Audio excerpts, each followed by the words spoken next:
किरीट सोमय्या हे भाजपचे नेते येऊन गेले आणि त्यांनी असा त्यांच्या सांगण्यावरून महाराष्ट्र शासनाने मुख्यमंत्र्यांनी मालेगाव येथे SITच्या माध्यमातून त्या ठिकाणी चौकशी सुरू केलेली आहे।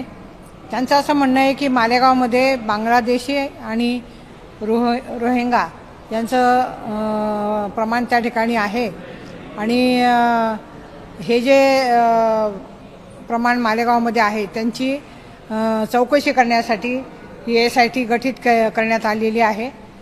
साधारणतः 1.5 ते 2 महिने झाले, परंतु या चौकशीमध्ये एक देखील बांगलादेशी प्रवासी किंवा रोहिंग्या हा आढळून आलेला नाही आहे।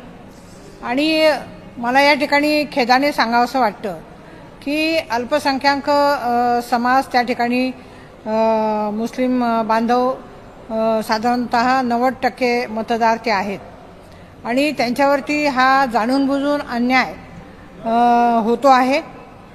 मध्यंतरी आम्ही त्या ठिकाणी मीटिंग देखील घेतली, सर्व SITचे अधिकारी देखील होते आणि त्या मीटिंगमध्ये देखील त्यांना आम्ही सांगितलं की जे प्रामाणिक आणि देशप्रेमी मुस्लिम बांधव आहेत तर त्यांच्यावरती कुठलाही अन्याय होऊ नये आणि त्या माध्यमातून त्यांनी देखील कबूल केलं होतं। ते त्यांची चौकशी त्या ठिकाणी प्रामाणिकपणे करत आहेत।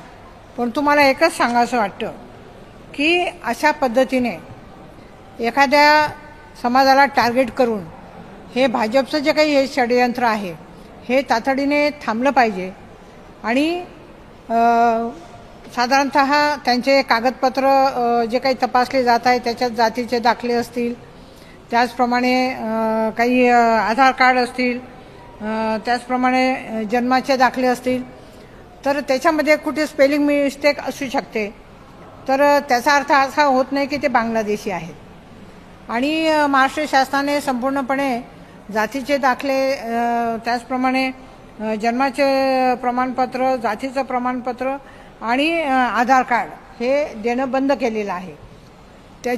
ते देखील तातडीने चालू करणं हे गरजेचं आहे, कारण आता शाळा सुरू होतील जूनमध्ये आणि ज्या काही शासनाच्या योजना आहेत त्यांच्यासाठी देखील आधार कार्डची गरज असते, तर त्या योजनांपासून हे जे बांधव आहेत हे वंचित राहू नये असं मला या ठिकाणी सांगावंसं वाटतं। आणि मी सन्माननीय गृहमंत्री यांना विनंती करेन की ही जी काही तपासणी सुरू आहे ही ताबडतोब बंद ही झाली पाहिजे आणि अल्पसंख्यांवरती जो काही अन्याय अत्याचार त्या ठिकाणी होतो आहे तर तो देखील थांबवला पाहिजे। धन्यवाद। नागपुरामध्ये दंगल सदृश परिस्थिती काल निर्माण झाली आहे, त्यावरून सर्वत्र महाराष्ट्रामध्ये वातावरण खराब झालेलं आहे। काय खऱ्या अर्थाने राज्याचे जे गृहमंत्री आहेत त्यांनी तातडीने या सर्व गोष्टींची दखल ही घेतली पाहिजे आणि ते याच्यामध्ये अपयशी ठरलेले आहेत। ठिकठिकाणी दंगली उसळत आहेत, त्याचप्रमाणे महिलांवरती देखील अन्याय अत्याचार होत आहेत, परंतु कुठेही त्यांचं लक्ष नाही आहे आणि अशा पद्धतीने जे काही वातावरण आहे हे कायदा सुव्यवस्था बिघडवण्याचं काम हे सुरू आहे। तर मला निश्चितपणे सांगावंसं वाटतं की गृहमंत्र्यांनी त्या ठिकाणी तातडीने गेलं पाहिजे आणि ही जी परिस्थिती निर्माण झालेली आहे ती परिस्थिती शांत करण्याचा प्रयत्न